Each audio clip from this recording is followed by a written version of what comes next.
Vuyo, what's up, man? Joey, how you doing, buddy? Here at the Joe Vore Podcast, we are honored to be presented by Step One Underwear. Let me just say this. You do not become the world's most prolific Uber driver and podcast host without being cool and comfortable. So what are you waiting for? Click the link in the description below, grab yourself a pair, and discover a whole new life of comfort and style. Enjoy the show. I knew you'd be looking fly, man. You got the hair going, you got the hot pink, you coming in hot. Yeah, very hot, very hot. And I had to make sure that I'm ripping for you, man. I love it, man. I love it. How are you? I've been good. Just kind of, excited. Almost at the end of the road. So I'm really keen to graduate. So. Yeah, dude, that's crazy. And then you're going back to I guess I didn't grow up close to there, but you're still headed back to my neck of the woods there in Ohio, man. Yes, sir. I'm excited for that next chapter of my life, but also given that you're from there, so because I know that I can always contact someone who sort of understands that particular sports climate. But I'm very excited to see what it's all about, and even though I'll be in Athens, but just given what I've heard from the program, they do a lot with like the Browns and Cincinnati Bengals, so I'm just excited to kind of see the level of sports in a very cold place. Yeah, for sure. Have you been there to visit yet? So I'm going. So after I graduate, my parents are coming, so we're gonna go and kind of check it out. So cool. Yeah, it'll be much better to visit during the summer rather than the winter. The winter, it'll be a rude awakening there. It's pretty that area. It's pretty hilly. You could have some good walks. So it'll be really pretty in the fall and the spring. The winter, it's gonna be a new ball game. Just give you a heads up. Hello, everyone. Welcome to the Joe Vore Podcast, Way She Goes Podcast Network. We are here with a very special guest, my good friend, and now officially, because we don't have a lot of golf people on the podcast, we're just going to go ahead and make my good friend Vuyo the official golf correspondent of the JV podcast. So we're doing that right now. We're going to bring him in for all the big tournaments. Obviously, with the Masters coming up, we're really excited, pumped to have Vuyo on. So welcome to the show, man. Thanks for doing this. Well, thank you for the warm introduction, and look forward to kind of discussing as the coveted Masters approaches. Absolutely, man. Oh, and then one thing I want to mention this in your introduction. So who do you write articles for? Are you still doing that? Are you still contributing to them? Where can people read and check out your stuff? From the Stadium is the name of the publication, and if you just go on Twitter, From the Stadium, and then the website is fromthestadium.com, and I write golf stories that humanize the players as well as the tournament experiences. So my latest piece was looking at the Waste Management Open and how that will give Netflix a fantastic opportunity as they do their docuseries to see just exactly what kind of content the mainstream sports watchers are looking for. Yeah.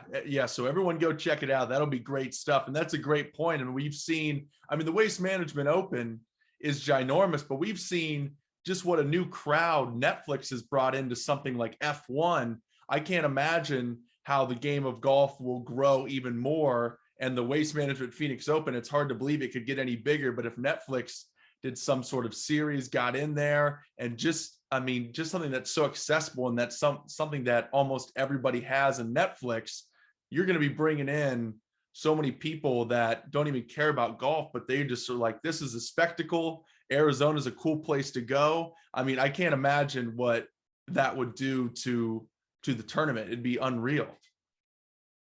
No, for sure. And you think about, playing golf and how, it's a really unique sport in the sense that you can go out for 4 to 5 hours with friends and just drink and socialize. Not necessarily worry about the swing, but you have this opportunity where you're outside, the weather's great, and you're just kind of kicking it back with friends. And I think golf, given that it's a traditional sport, shied away from that crowd, but understanding that the pandemic obviously gave people the only option you could do was learn how to play golf. So they're kind of opening up to that, and we're going to continue to see the dividends of that as the sport kind of pushes to become more of a mainstream and a mass sport.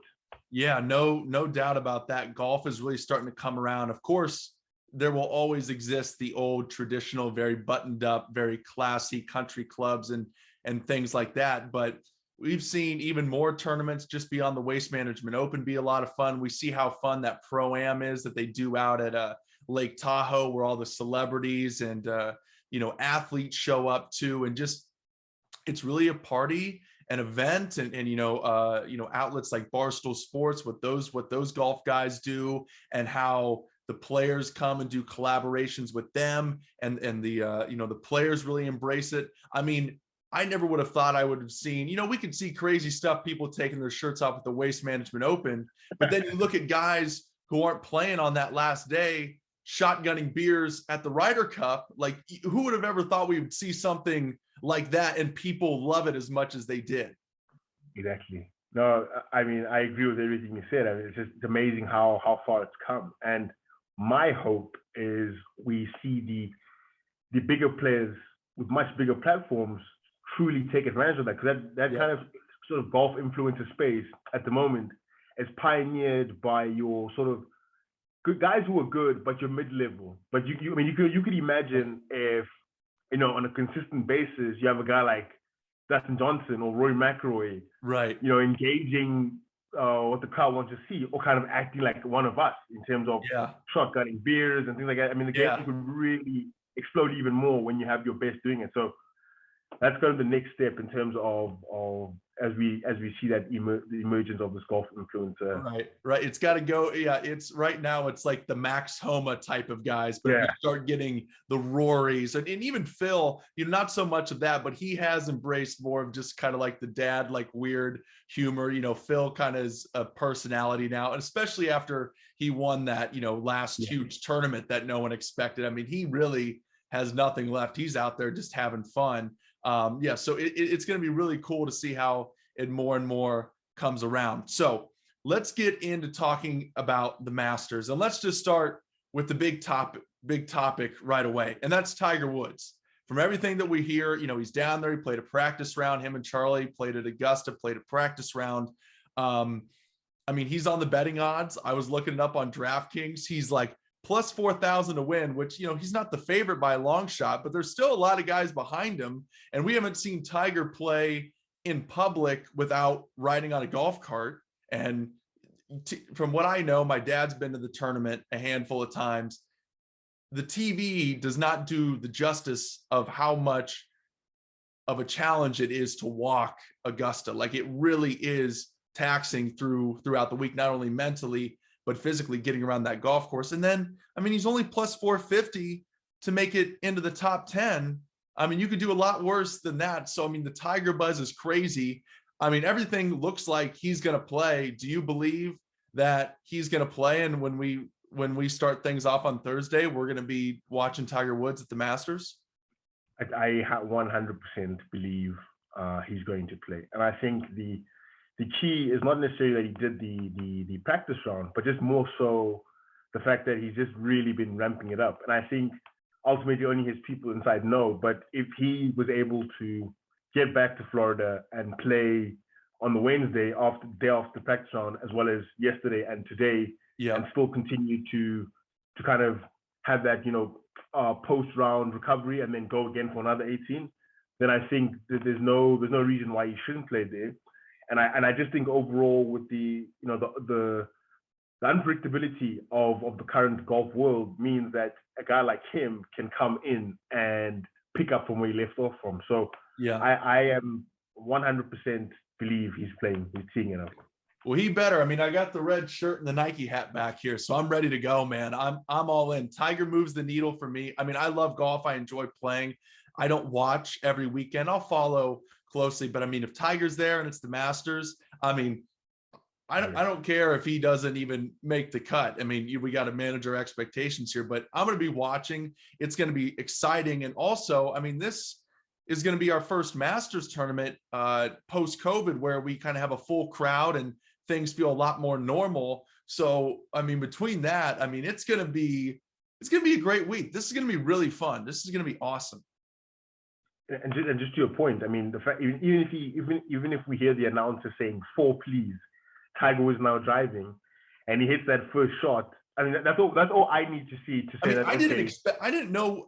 I deep down, I'm like, Tiger's going to play again at some point. But the fact that this has just kind of shown up, that, I mean, what are we, like less than a year and a half out from the crash? Maybe a year and a half. That was like January of 21 or whenever the Genesis was.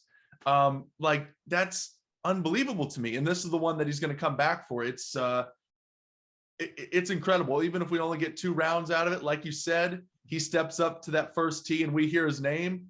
I mean, it's a win. It's a win. It is a win. It is a win. And like you say, to your point of him being the needle, suddenly that changes everything from how do you orchestrate who's going to be in the featured groups.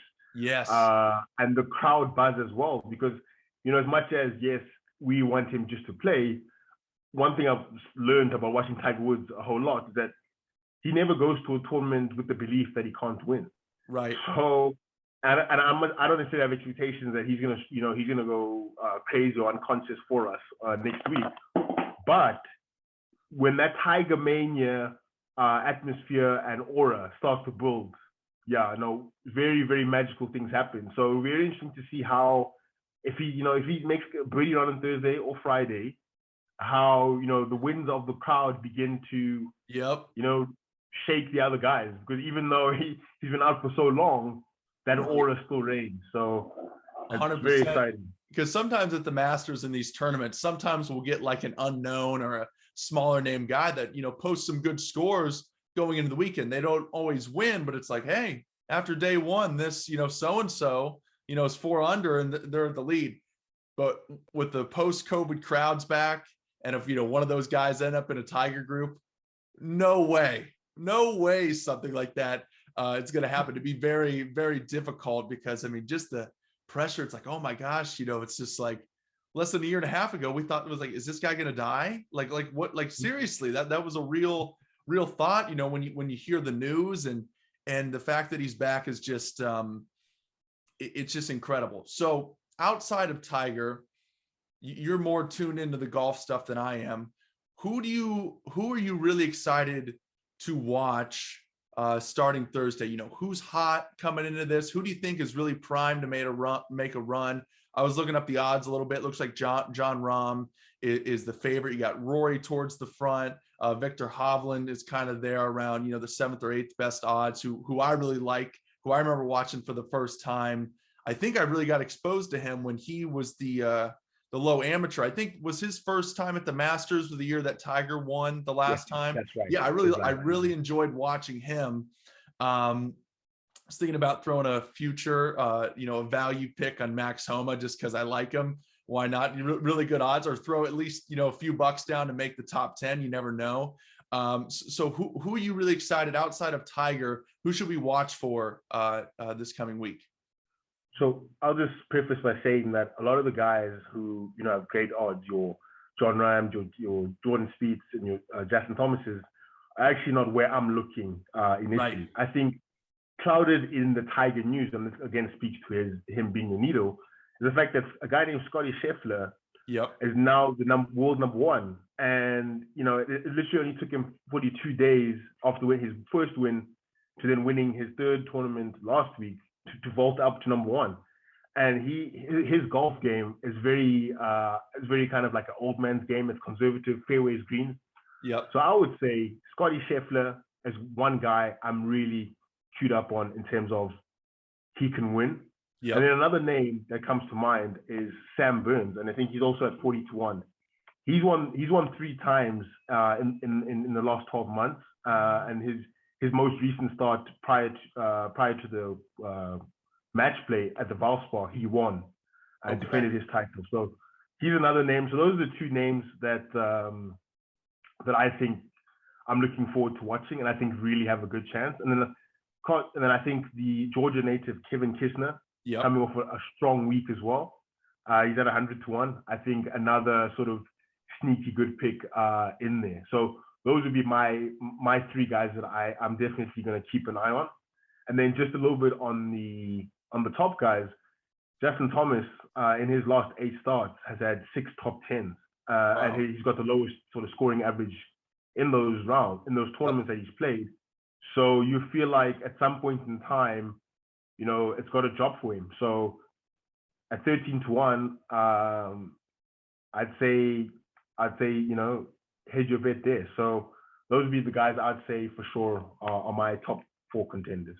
I like it. And I love Kisner. He's not super long off the tee, but he's magic on the green. The only thing you worry about, at Augusta, I can't remember what hole it is, but when you kind of have to, if you're a lefty like me, Bubba and Phil, you got to, kind of fade it around there, right?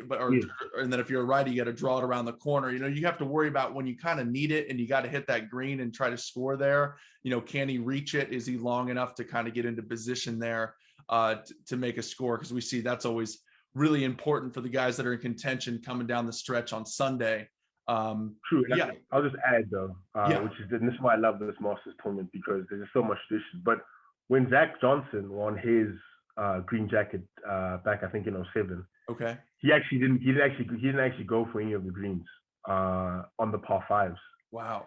It was just masterful wedge work and then putting. So there is precedent of being able to not necessarily be the longest, but sticking to your game plan and pulling it off. So I think, like you mentioned, I mean, Kisner's unbelievable ability on the putting greens, I still think puts him in contention to potentially have a run at it, and given that, again, Georgia native actually playing well. So I wouldn't be too down on that lack of distance. For sure. Yeah. And I think that's a cool thing, because kind of from what I understand, I mean, as these guys hit longer and longer, and we know a lot of these golf courses, they've adjusted and they keep, extending them.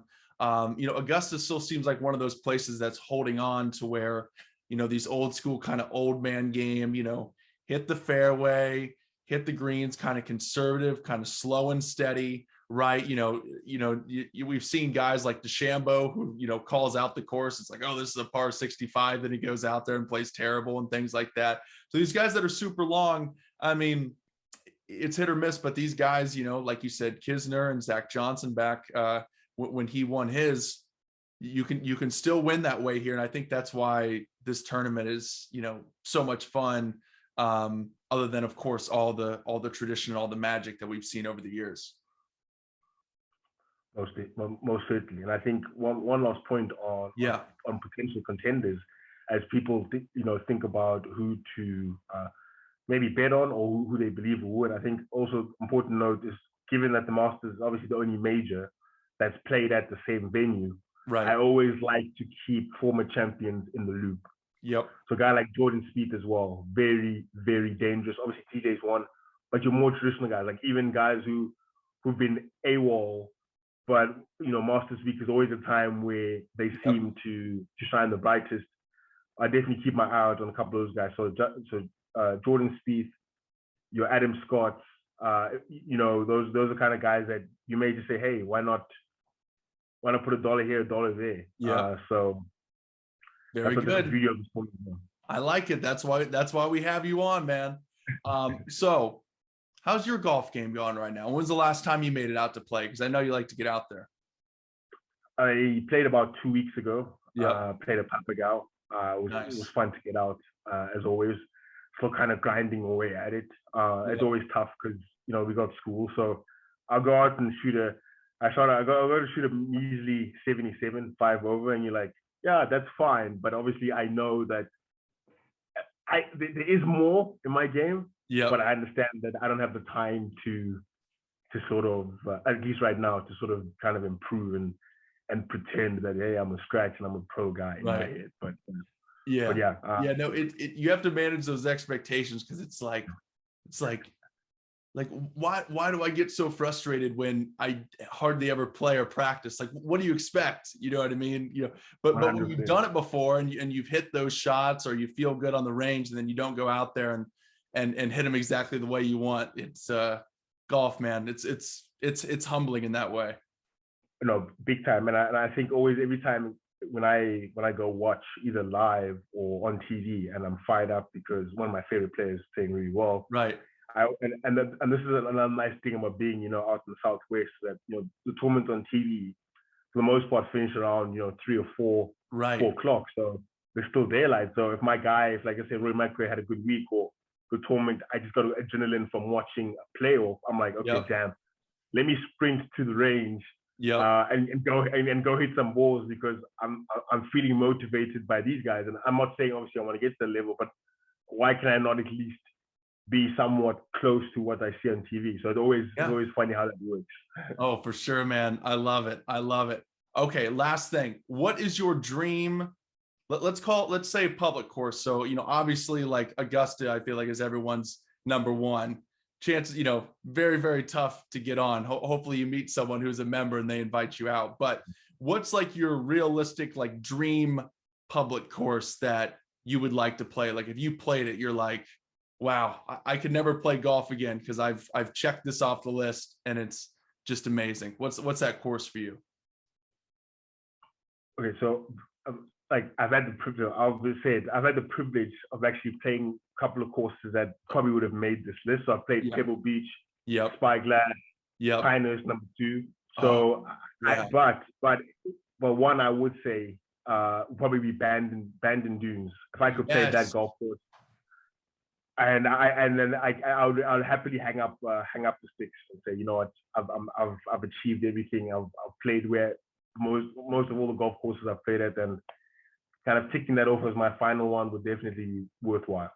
Is that up in Canada? Or where is that? No, it's up in, I think it's in Wisconsin. Is that where? Okay. I couldn't remember. There's one that I've seen the Barstool guys play. They made a video there. Yeah, I know I think it's Banff Springs. The one in Canada is Banff Springs. Okay, yeah. There's one like in Nova Scotia or something that they were at that was just unbelievable. But I feel like they've been to Bandon Dunes as well. So yeah, but that's a great one. That's cool. What was it like playing at Pebble? Did you get a good weather day or was it pretty nasty? Oh no, it was stunning. It was stunning. My dad was like designated photographer, so I kind of got the beautiful on the sixth, part 3, the 6th, then the 7th, 8th, 9th, 10th, which are all along the ocean. Yeah, got a ton of photos. Sort of, me hitting the shot and the ocean in the background. It was really fantastic. The only downside is because a lot of people in front of us were tourists. Yeah. So it was a 6-hour round, but in terms of the feelings you get, walking the grounds and kind of reimagining where you were as a kid, watching, Tiger Woods dominate this golf course, like damn, I'm walking this course, or I'm hitting a shot that was similar to how Tiger played. So it was always crazy to go from imagining to doing. So that was quite fascinating. Yeah. This isn't as on big of a scale as something like Pebble Beach or something like that, but my dad has a corporate membership out at Firestone where they played the Bridgestone for forever in Akron. So I've been lucky enough. I played the North course and the West course. So I haven't played the South course, which is the tournament course, but it's cool walking in there by the locker room and they got Tiger's pictures everywhere. I mean, a tournament that Tiger, I think, won about 100 times. Yeah, I mean, they should have named it after him. But it's just cool being back in there and being able to, hit at the range and play the course. And it'll be cool. I'm hoping this summer, if I can make it home, we can make our way onto the South course, because that's the last one to check off the list. But it's still cool being there, just knowing, they still have some senior tournaments there, and there's just been a lot of really high level, fun, cool golf there. That's awesome, man. I'm happy for you that you've been able to play. Oh yeah, it's cool. Very, very cool stuff. So yeah, man, that's awesome. Thank you so much for coming on. We got a lot of good info. People are definitely going to win some money now. You're going to place those futures on those guys, and all credit will be to you, man. No, and thank you so much for the opportunity. And yeah, all I can say is I hope the guys that we named do well, but I don't doubt that they will. And I'm hoping for a Tiger miracle. On Sunday, if he can be in contention, then I think why not him? So that's right. Yeah. Thank you so much, Vuyo. And thank you all so much for listening and checking us out. Don't forget to subscribe. Thank you to our sponsor, Step One, and we will talk to you guys next time.